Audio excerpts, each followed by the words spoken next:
This is episode 133 of Teacher Approved. You're listening to Teacher Approved, the podcast helping educators elevate what matters and simplify the rest. I'm Heidi. And I'm Emily. We're the creators behind Second Story Window, where we give research-based and teacher-approved strategies that make teaching less stressful and more effective. You can check out the show notes and resources from each episode at secondstorywindow.net. We're so glad you're tuning in today. Let's get to the show. Hey there, thanks for joining us today. Today, we're starting off our summer tradition of sharing a bonus tip with you each week. This week, we are sharing ideas for organizing your Pinterest boards and revisiting the highlights from episode 56, where we give 5 tips for finding quality teaching resources online. If you have been teaching for fewer than 10 years, I don't think it's possible to understand how much Pinterest changed education.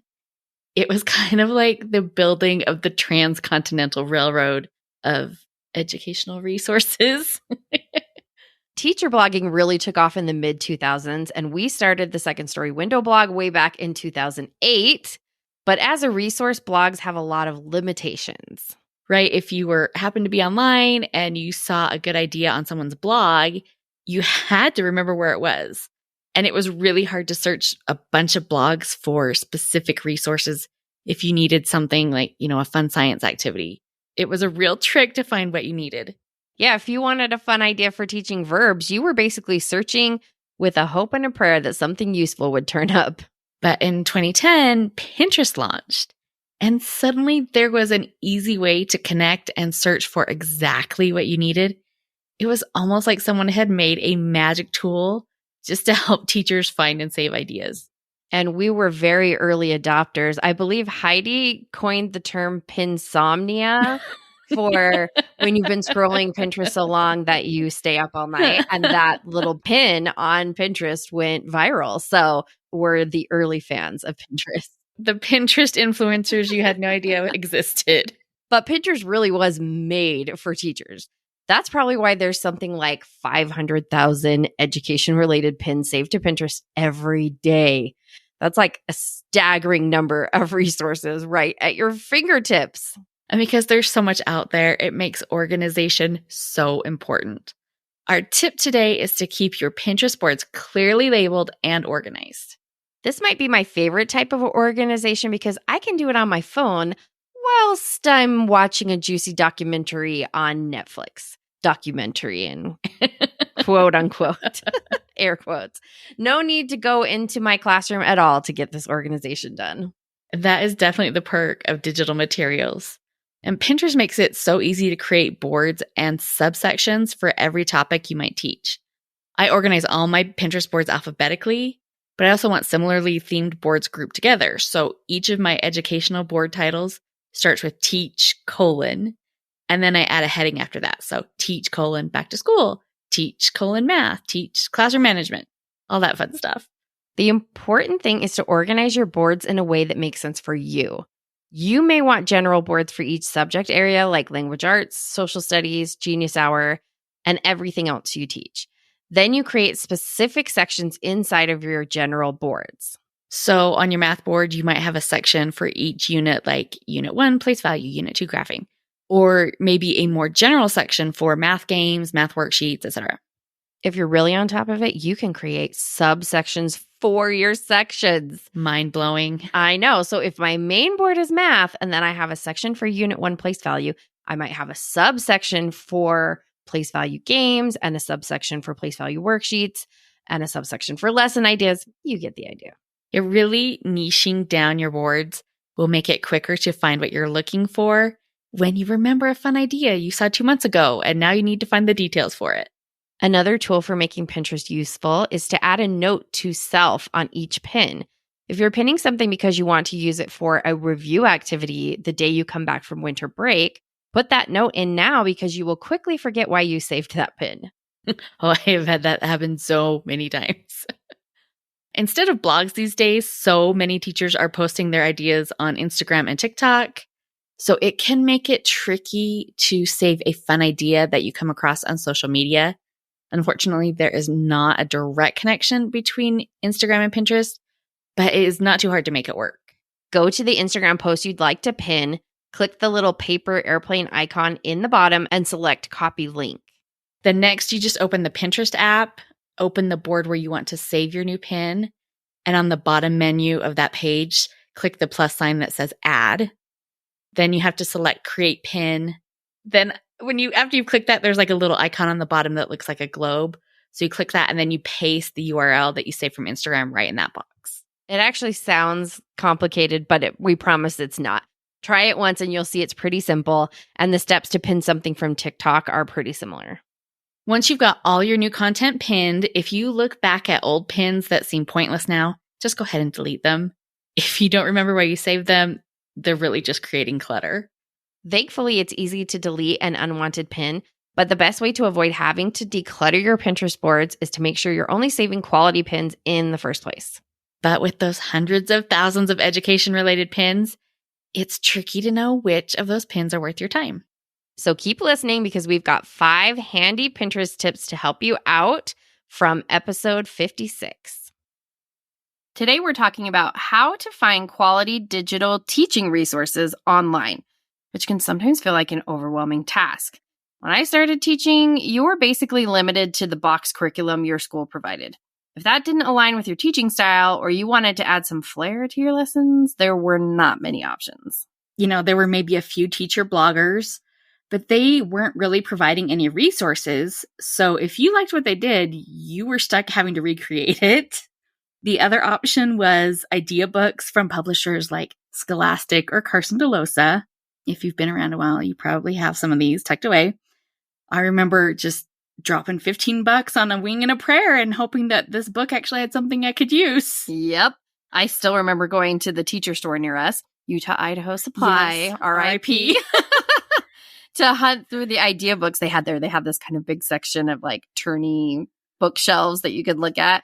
And I wasted so much money on idea books that I was never able to use or maybe had like one usable page. Or there were also books from more academic, serious publishers. I have a small library of math books from Marilyn Burns because she was really the only one in the game at the time. But those books weren't written as like lesson ideas.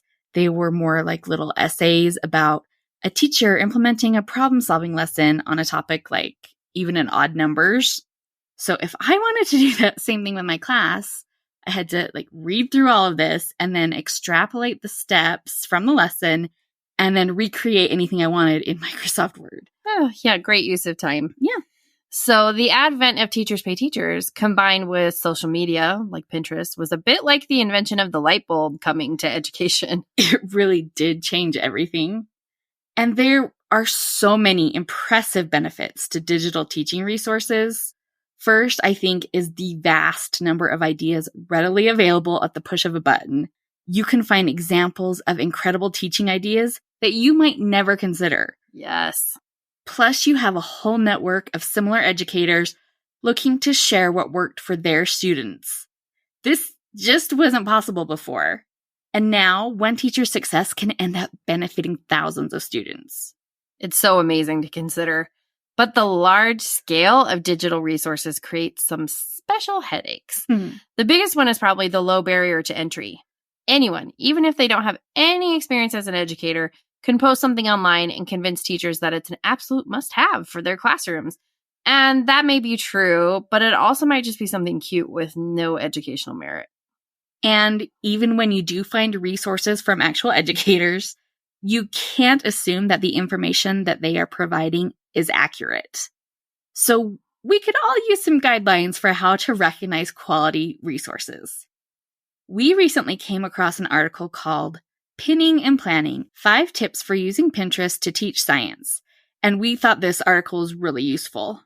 The article comes from a couple science methods professors whose undergrad students were using Pinterest to find lesson materials. They decided that instead of banning Pinterest, it would be more worthwhile to teach their students how to use it effectively, which I think is so brilliant. We all need to have skills to help us vet the many resources we encounter online. Their team spent several months analyzing 1,600 pins on 2 elementary science topics, adaptations and force and motion. And I think their findings were pretty illuminating. Of the pins they looked at, 16% of them contained inaccuracies. Yikes. Yeah. But a pin is just a little teaser to take you to a more informative post. So when the researchers clicked through to the site's link to the pins, they found inaccurate information on 41% of the posts. Oh my gosh, that is not good. No, that is worrying. A couple other problems the study highlighted was that the activities often didn't encourage students to investigate or use higher level thinking. 3/4 of the lessons focused on simple memorizing. Plus, these lessons were presented as one-time activities instead of as a part of a more coherent unit. The authors of the article did conclude that Pinterest could be a valuable tool, but it requires some work from teachers. With that goal in mind, they generated 5 tips to help teachers make better use of Pinterest. And so, although this article focuses on Pinterest and science lessons, we thought the takeaways could easily extend to include lessons on any topic from any digital platform. If you are a teacher who uses the internet to find ideas and materials, these tips are for you. Hey there, teacher friend. Do you have a question or concern that could use a teacher-proof solution? We'd love to help you out by answering your question here on the podcast. You can submit your questions to hello@secondstorywindow.net and put podcast question in your subject line. We can't wait to hear what's on your mind. The first 3 tips are things to do before searching. The 4th is what to do while searching, and then the last is what to do once you have found what you're searching for. So Emily, kick us off with tip number 1. Tip number 1 is understand the concepts yourself first. So Pinterest and TPT and Instagram and probably TikTok, but we are too old to know. It's true. It's downloaded on my phone and I don't even understand how to find anything on there. So those are great places to find teaching ideas, but they are often not great places to help you understand the concepts that you teach. That's because a lot of the people publishing content might not understand the concepts themselves, even if they think they do. Mm-hmm. And if you don't have a solid understanding of what you're meant to be teaching, you can't separate the quality material from the bad. Now, you might think that this just applies to upper grade teachers who have heavy-duty content to cover, but early concepts still require sophisticated understanding. Just today, I saw a post on Facebook from a kindergarten teacher, and she was complaining about a resource from TPT that was meant to teach 2-dimensional shapes, but it was using 3-dimensional pictures as examples. Oh, no. As preschool teachers, we ran into that all the time, not just in resources, but also in shape books. You can't read a book that says this box is a square, and then next week start your 3D shape unit where you say this box is a cube. Or heaven forbid, if a rhombus is described as a diamond. Oh no, I'd lose my mind. And recently, one of the top results of my search for Easter egg fractions showed a worksheet with 9 little eggs on it. And each of the eggs is partitioned in different ways. And the kids are supposed to color 1/4 blue, color 1/4 pink, make cute little Easter eggs. But what is the number 1 rule of fractions? That is that partitions have to be equal size. So how did they do that with eggs? Like mathematically, you can have different size partitions if they have equal area. But we're talking first graders. So for them, the partitions really do need to be equal sized. On that page, half of the eggs are partitioned incorrectly. Oh my gosh. They're not even close to having equal size or area. And this resource has 28 5-star reviews with comments like, a fun and creative way to work on fractions, and this was a fun resource to use for confirmation of student understanding. Oh, mercy. That is so cringy. I wonder what that teacher thinks her students are understanding about fractions if this activity was giving her good information. That is a mystery. I did some more digging on this seller because I was curious, and I found that this teacher sells these poorly partitioned eggs as clip art.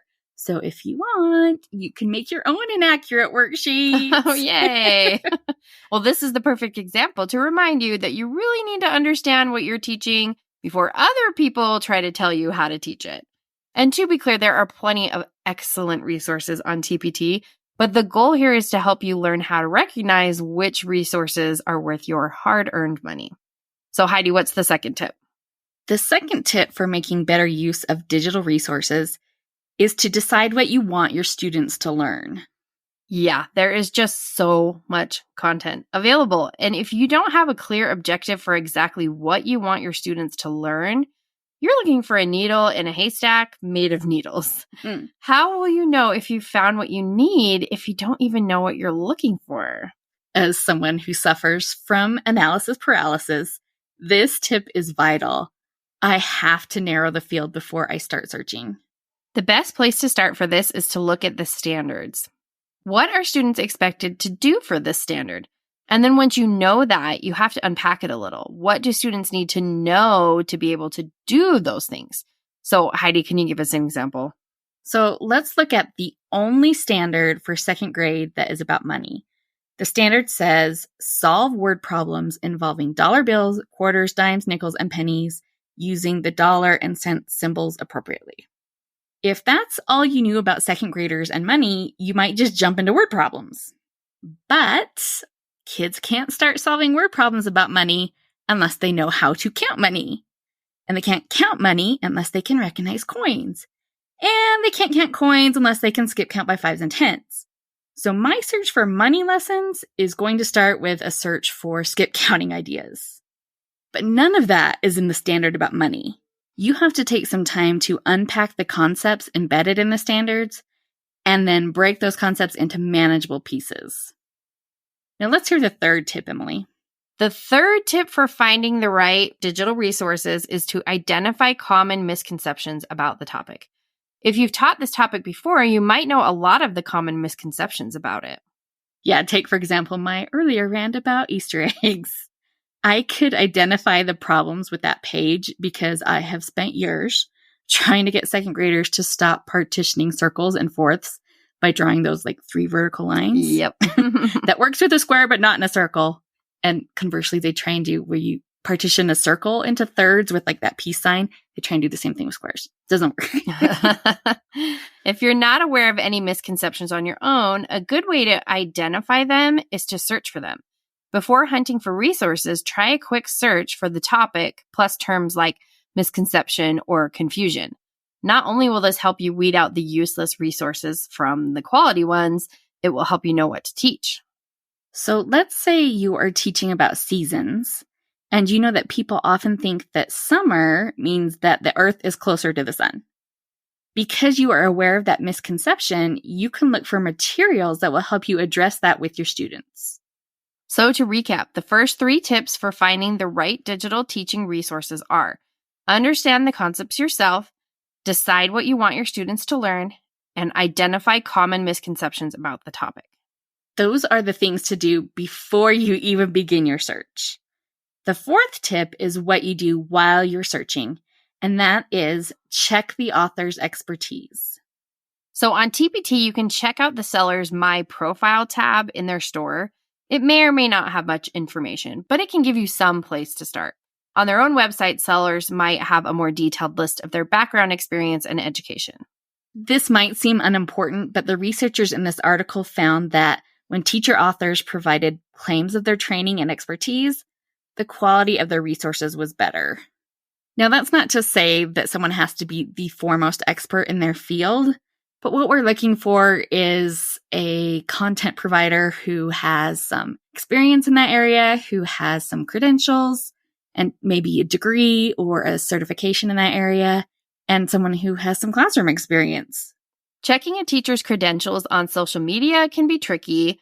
If I'm on Instagram or another site where that information isn't readily available, I find it helpful to look at the other teaching content they've posted. If my overall assessment of their content is that they know what they're talking about, I'm willing to move forward with their resource. But if I'm scanning their Instagram profile and seeing things that don't align with what I consider good teaching, then I don't look at their products and I don't follow their pages. There's just so much great content waiting to be found. We do not have time to mess around with anything mediocre, even if it's cute. And that brings us to our last tip: fit the pieces together. Unless you are buying a full curriculum, you will need to connect the ideas you find into a cohesive plan. We want students to develop rich conceptual understandings of everything we teach, and that can't happen if we are jumping from fun activity to fun activity without building the connections between them. Education looks so different today than it did back when we were starting out. That is due in a large part to the way teachers are now able to share ideas online. On our podcast, we want to help teachers elevate what matters and simplify the rest. That's exactly what digital resources enable you to do, if you're savvy. So when it's time to select material for your class, remember these 5 tips. 1, understand the concept yourself. 2, decide what you want your students to learn. 3, identify common misconceptions about the topic. 4, check the author's expertise. And 5, fit the pieces together. If you would like to read the full pinning and planning article where these tips originated, it was published in the January 2021 Science and Children Journal, and we'll put a link to that in the show notes. We would love to hear your thoughts on how you find quality digital teaching materials online. Come join the conversation in our teacher-approved Facebook group. That's it for this week's bonus episode. Take some time to organize your Pinterest boards while you're lounging by the pool or watching something on Netflix. Then try creating specific boards for each subject area and create sections inside your boards to keep all of those pins organized. And don't forget the 5 guidelines when it's time to find some new pins. And you can find our latest pins on Pinterest at pinterest.com/second-story-window. If you enjoyed this episode, we would love if you shared it with a teacher friend who might enjoy it as well. It's the best way to help our show reach new listeners. And be sure to check out our show notes for links to anything we mentioned in this episode. We hope you enjoyed this episode of Teacher Approved. I'm Heidi. And I'm Emily. Thank you for listening. Be sure to follow or subscribe in your podcast apps so that you never miss an episode. You can connect with us and other teachers in the Teacher Approved Facebook group. We'll see you here next week. Bye for now. Bye.